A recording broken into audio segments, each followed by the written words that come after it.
O Royal Plaza Shopping tem muita curtição, lazer para a família e filmes no telão. Completa o seu dia na hora de comprar, porque aqui tem tudo em um só lugar.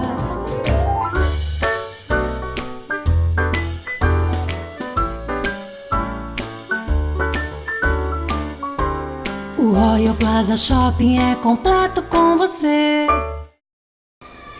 Olá pessoal, o Royal na TV dessa semana está aqui neste novo espaço de lazer, de confraternização do Royal Plaza Shopping, onde no último domingo rolou uma ação bem importante de conscientização sobre o Outubro Rosa. Então este é o assunto do nosso programa. Eu vou conversar com a professora Edioneia e também com a Thaís, que é mestranda, elas que fazem parte do NEPEM, que é o Núcleo de Estudos e Pesquisas de Saúde da Mulher da UFSM. Bom, em primeiro lugar, muito obrigada, professora Thaís, pela presença aqui no nosso programa, e a gente começa conversando então a respeito do diagnóstico do câncer de mama.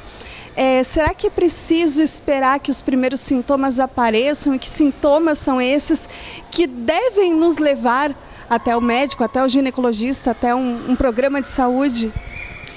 Boa tarde. Então, inicialmente gostaríamos de agradecer o convite, a oportunidade de estarmos aqui representando então o nosso núcleo de estudo, a Universidade Federal de Santa Maria, e o compromisso que a gente assume não só no mês de outubro, mas ao longo dos anos, onde a gente vem desenvolvendo pesquisas e estudando então a respeito dessas temáticas.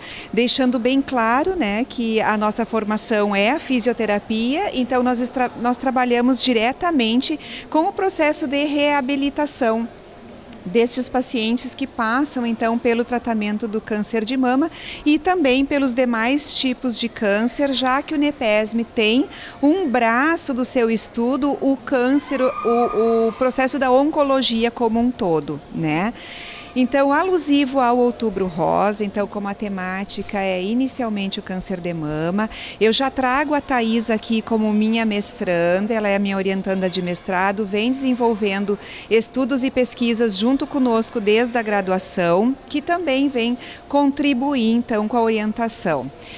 Reforçando também a nossa inserção nesse espaço pelo fato de que a importância, mais do que no tratamento, é na detecção precoce. E a detecção precoce, ela perpassa pelo conhecimento e pela informação. E a nossa obrigação social como cidadãos, muito mais, do que professores e pesquisadores, mas como cidadãos que temos acesso ao conhecimento e que buscamos cada vez mais o conhecimento, é trazer à população estas informações. Esse é o nosso compromisso e é por isso que no mês de outubro e no mês de novembro nós estamos com o nosso grupo nos diferentes espaços, então, orientando e tirando as dúvidas que porventura vierem a surgir. Então, já abordando a questão do diagnóstico precoce, eu acho importante, num primeiro momento, a gente desmistificar uma possível confusão conceitual do que seja o rastreamento do câncer de mama em si, do que seja o diagnóstico precoce. Então, o rastreamento do câncer de mama, ele perpassa pela possível identificação de uma suspeita, Então, todas as mulheres, elas devem primeiramente conhecer o seu próprio corpo. Então, conhecendo a si, qualquer alteração que vier a surgir já é um sinal de que ela precisa buscar o seu médico. Além disso, a consulta anual com o médico ginecologista, ela é fundamental. Compete ao médico a detecção precoce, ao diagnóstico precoce. Obviamente que o intervalo entre uma consulta e outra, algumas alterações, algumas modificações podem acontecer. Então, aí está a importância da autopalpação das mamas. Então, nesse processo de reconhecimento entre uma consulta e outra, é que se dá a importância da autopalpação. Entretanto, cabe ao médico o autoexame das mamas, né, Thaís? E ao médico fazer essa investigação. É o médico que vai dizer se a paciente vai efetivamente se encaminhar para um exame, além que pode ser um ultrassom, uma mamografia, né? Ou não. Então, é o profissional que tem de posse o reconhecimento da história clínica desta paciente, né? Com mais os achados do exame físico, que vai fazer o encaminhamento dessa paciente. Bom, Thaís, é tão importante, né, que as mulheres tenham consciência de buscar a prevenção, de conhecer o seu corpo, e não só para o câncer de mama, mas de outros cânceres ginecológicos que também podem ser diagnosticados precocemente através do autoconhecimento e da visita periódica ao médico. Vocês fazem esse tipo de estudo também, né? Sim, em termos de oncologia, a gente tem, o mais forte seria o câncer de mama. Porém, a gente também recebe e faz pesquisas envolvendo os outros tipos de cânceres. Então, em se tratando de câncer ginecológico, no caso de câncer de colo uterino, é importante que a mulher faça os exames preventivos, que são os anuais, né, que ela tem acesso à sua unidade básica, acesso à sua, como é que eu posso dizer, a sua área de abrangência do seu território, que ela faça periodicamente, e que tome, principalmente as meninas, a vacina que está disponível na rede pública para prevenção, porque já se sabe que a vacina para o HPV ela é muito eficaz na prevenção do câncer de colo uterino, e que ela mantenha uma rotina de hábitos saudáveis, porque se sabe que o câncer, no geral, ele tem fatores de riscos que são inerentes da própria pessoa, né, genéticos, mas o principal ponto são os ambientais. Então, usar preservativo nas relações sexuais também previne câncer de mama, a vacina para o câncer de colo uterino, a vacina para o HPV previne também. Além disso, sabe-se que o sedentarismo, a exposição a vários outros tipos de tabagismo, também predispõe a mulher a outros tipos de cânceres, né? Então, é um conjunto de medidas que ela tem que adotar para a prevenção. Certo. Bom, e a respeito ainda da questão dos exames, quando fazê-los, tudo isso que a gente está conversando aqui, muitas vezes, como a professora falou, há falta de esclarecimento, mas também há um tabu em buscar conhecer o próprio corpo, conhecer as modificações. Que modificações são essas que as mulheres têm que conhecer e têm que ficar atentas? Parecem coisas simples, mas muitas vezes as pessoas não têm noção de que aquele sinal, aquele sintoma que está aparecendo e recorrente, ele já está alertando para um problema muito mais grave. Então, em se tratando de câncer de mama, há alguns sinais que podem dar indício de um possível câncer, né? Então, que sinais seriam esses? Às vezes a pele da mama, ela apresenta um afundamento, uma retração, seria tipo como se um furinho que não estava ali, um nódulo que fica saliente, alteração na simetria, o mamilo pode ficar um pouquinho mais elevado que o outro. Então ela nota que a mama dela se modificou, algum sinal que não estava ali. Pode aparecer também uma íngua embaixo da axila, também pode ser um indicativo de câncer de mama. Um líquido que não seja um leite materno saindo pelo mamilo também pode ser indicativo. Então, é uma série de sinais que a mulher pode, sim, deve ficar atenta. Que às vezes a gente confunde também com o aspecto da mama, por exemplo, no período pré-menstrual, mas se esse sintoma persistir um pouco mais, não é? Procure orientação. Exato, nem toda a manifestação que surgir é exatamente um câncer, né? Então a mulher deve ficar atenta a esses sinais e sintomas. O câncer, ele não se manifesta única e exclusivamente na presença de um nódulo, né? Então uma feridinha que não cicatrize e todas essas outras manifestações que a Thaís já mencionou podem ser indicativos de, não necessariamente. Então, não desaparecendo esses sinais e sintomas após passar esse ciclo sexual da mulher, então ela deve fazer o contato com o médico assistente. E tem alguma idade mínima para começar a cuidar e a pensar em prevenção de câncer de mama, ou só depois dos 30, 35 anos? Não, a partir do início da fase reprodutiva da mulher, ela já tem que ficar atenta a todas as modificações que existir. Hoje se sabe que a média de idade de surgimento do câncer de mama é 56 anos, né?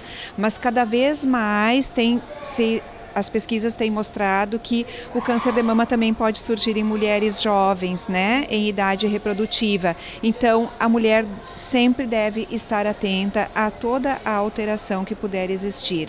Os fatores de risco para o desenvolvimento da doença, eles são vários. E o câncer, ele nunca vai ter um fator exclusivo como desencadeador. Sendo ele com fator genético ou não, nós estamos cotidianamente expostas aos fatores ambientais, né? E a outros fatores que são próprios da natureza, como o fato de sermos mulheres já nos predispõe. Quanto mais passar a idade, mais suscetíveis ficamos, né? Mas os outros fatores como obesidade, sedentarismo, o estresse, né? Fatores hormonais da vida reprodutiva da mulher, entre outros fatores, eles podem ser fatores de risco. Chama-se bastante atenção atualmente para a questão da obesidade e do tabagismo, que são fatores extrínsecos, controláveis, digamos assim, e que podem ter um fator bem importante no desenvolvimento do câncer. E como fatores de proteção, o que o Ministério da Saúde, juntamente com o INCA, tem trazido é a questão da amamentação, né, e da atividade física regular. Mas um dado que também preocupa é que o Rio Grande do Sul está entre os estados do Brasil com mais incidência de câncer de mama e com um diagnóstico que não é tão precoce, está falhando na rapidez desse diagnóstico. Eu gostaria de conversar com vocês, Thaís. O que se sabe é que todo ano o INCA, a cada 2 anos, ele lança a estimativa, né? E o Rio Grande do Sul ele está sempre figurando ali em primeiro, segundo desse ranking. O fator ao certo, assim, dizer para ti, ó, é esse fator, a gente ainda não sabe, tá?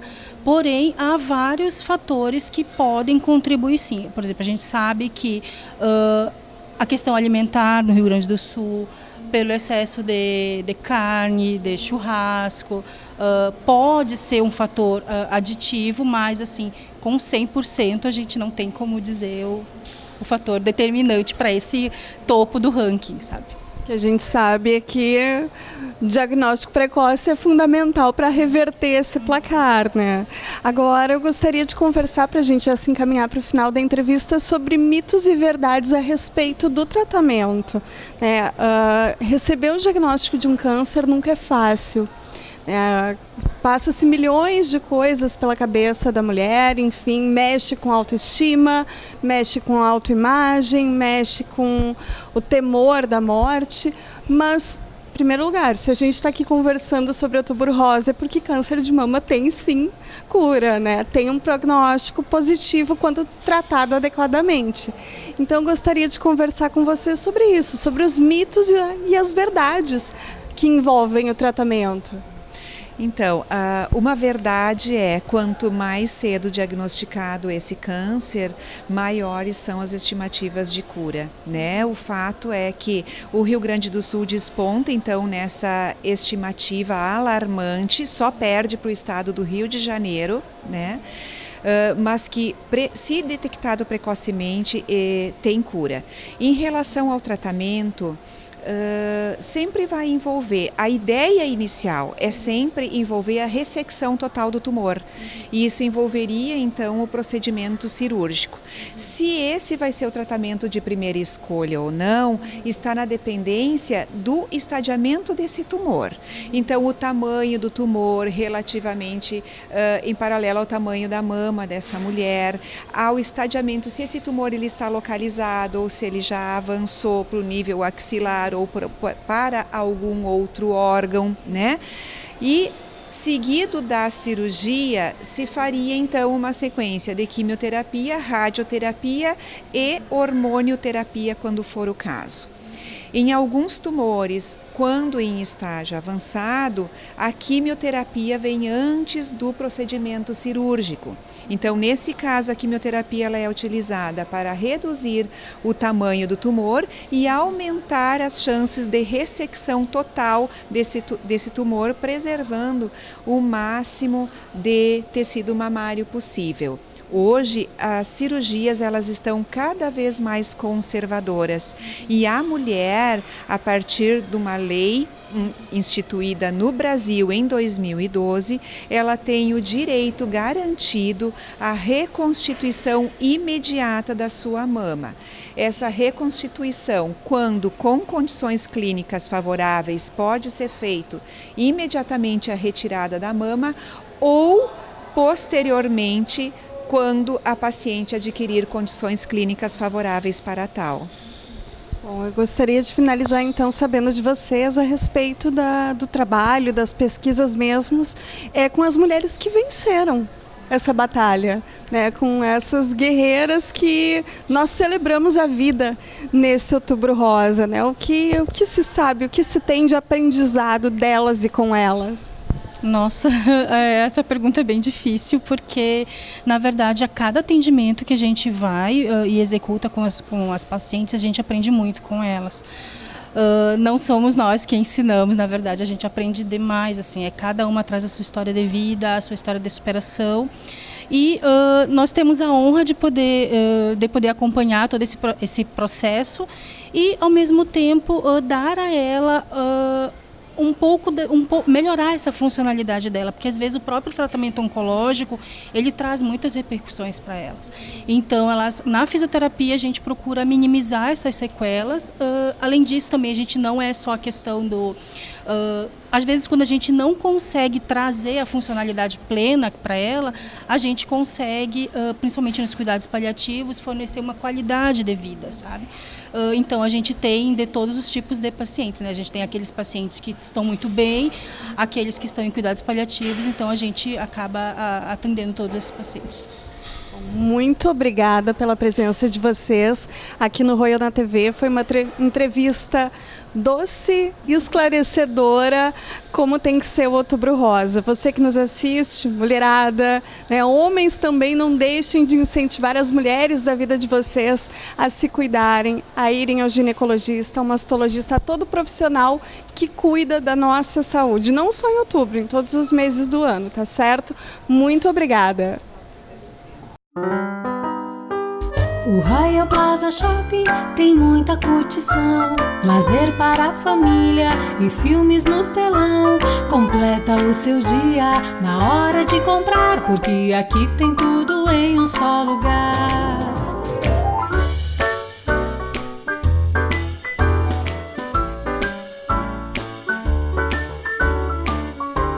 O Royal Plaza Shopping é completo com você.